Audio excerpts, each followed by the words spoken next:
लागतो आणि त्याचं मिळण्याचं काम आपण केलं पाहिजे. आणि सर तुम्ही आता सांगितलं की विधवा महिलांसाठी शिलाई मशीन असतील, बाकीच्या सगळ्या महिलांचा सन्मान करण्याचं काम असेल ते आशीर्वाद निवडून केलं. त्याच्या नावातच आशीर्वाद असल्यामुळे निश्चित त्या सगळ्यांचा आशीर्वाद त्यांना लाभल ही मी प्रार्थना करतो.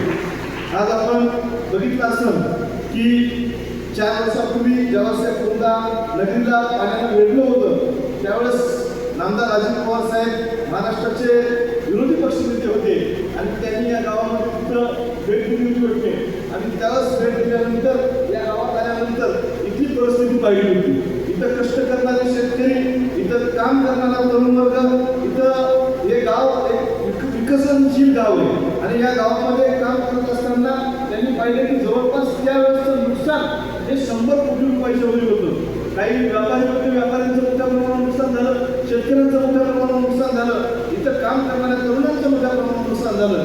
त्यावेळेस आम्ही अनेकदा म्हणलं होतं की या गावातील पूर परिस्थितीचा निपटारा झाला पाहिजे आणि त्यांनी त्यानंतर सत्तेत आल्यानंतर जवळपास या गावासाठी 33 कोटी रुपयाचा निधी देऊन या गावातील ड्रेनेजची कामं असू द्या, या गावातील रस्त्यांची कामं असू द्या, या गावातील नद्या नाल्या सरळ करण्याचं काम असू द्या, या गावातील बंधाऱ्याची कामं असू द्या, या सगळ्यासाठी निधी देण्याचं काम आम्ही त्यावेळेस अजितदादाच्या माध्यमातून झालेलं आहे.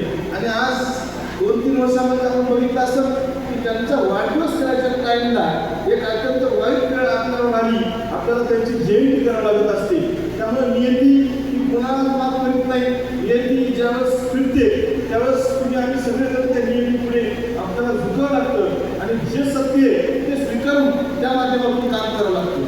राजकीय क्षेत्रामध्ये, सामाजिक क्षेत्रामध्ये काम करत असताना, आपण काम करत असताना कधी कोणी आपल्यावर प्रशंसा करते, कधी कोणी टीका करते, या जरी होत असतील तरी सुद्धा आपण समाजाचं काहीतरी देणं लागतो आणि ते देणं फेडण्याचं काम हे आपण केलं पाहिजे. तेच काम आशीर्वाद मुलांच्या माध्यमातून होत असते. आज आपण बघितलं असेल कुरुंद्यामध्ये आम्ही आलो आणि पाऊस पडला नाही, असं कधीच झालं नाही. त्यामुळे वरुणराजाने सुद्धा तुमच्या आमच्यावर कृपा करण्याचं काम केलेलं आहे. आज महाराष्ट्रभर पाऊस पडत असताना आपला मतदारसंघ तेवढा जिल्हा पावसापासून दूर होता, पण पाऊस आता चांगल्या पद्धतीने होत असल्यामुळं हा माझा बळीराजा सुद्धा त्या माध्यमातून शिकवलेला आहे. पुढच्या काळात सुद्धा जे काही समाजाच्या माध्यमातून 2010ला त्यावेळेस मी सरपंच झाल्यानंतर मार्केट कमिटीचा सभापती झालो होतो. त्यावेळेस जिल्हा परिषद सदस्य असताना या विभागातील लोकांसाठी, या तालुक्यासाठी पहिली रुग्णवाहिका लोकांनी दिली होती. त्यावेळेस बहुतेक राजू सावंत साहेबांनी दिली होती या जिल्ह्यासाठी आणि दुसरी रुग्णवाहिका आपली होती आणि जवळपास आता 4 रुग्णवाहिका आपल्या मतदारसंघात दिलेली आहे.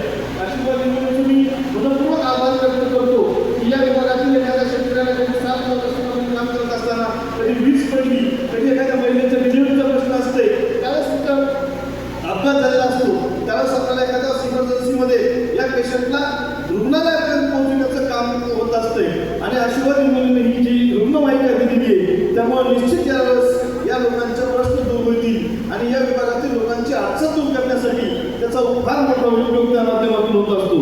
मागच्या काळामध्ये आपण शिलाई मशीनच्या बाबतीमध्ये आपण तिथं विधवा महिलांसाठी शिलाई मशीन देण्याचं काम केले.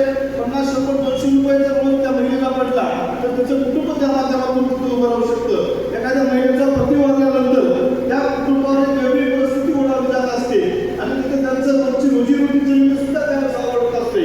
अशा महिलांना आधार देण्याचं काम त्या माध्यमातून आपण केलेलं आहे. मी आपल्या मनस्वी आभार व्यक्त करतो की आपण या समाजातील उपेक्षित घटकांना न्याय देण्याचं काम त्या बाबतीमध्ये केलेलं आहे. हीच प्रक्रिया आपण मागच्या 10-15 वर्षापासून 2003 पासून आपण या सगळ्या गोष्टी या मतदारसंघामध्ये 2026 आले ते राबविण्याचं काम तिथं करत असतो.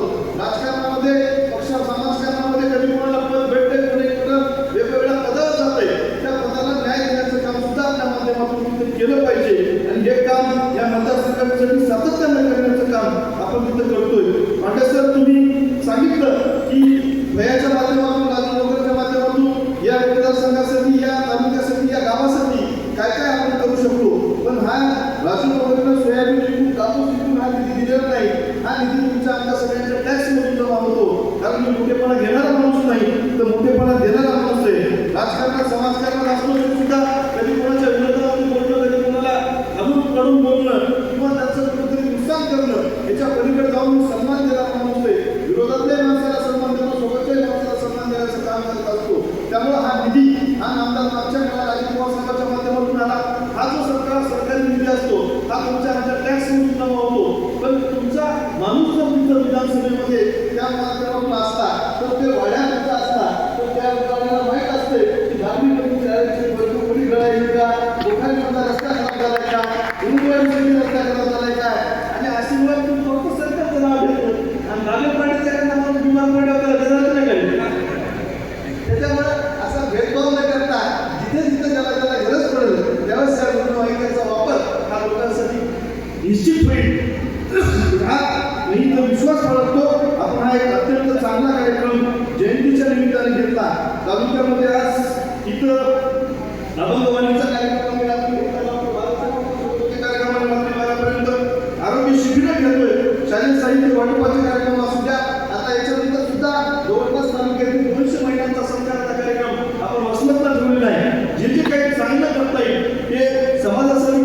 जगन्नाथाच्या रथाला हात लावण्याचं काम करसान, त्याला पुढे ढकलण्याचं काम करसान, हे मी तुमच्या सगळ्यांना अपेक्षा व्यक्त करतो.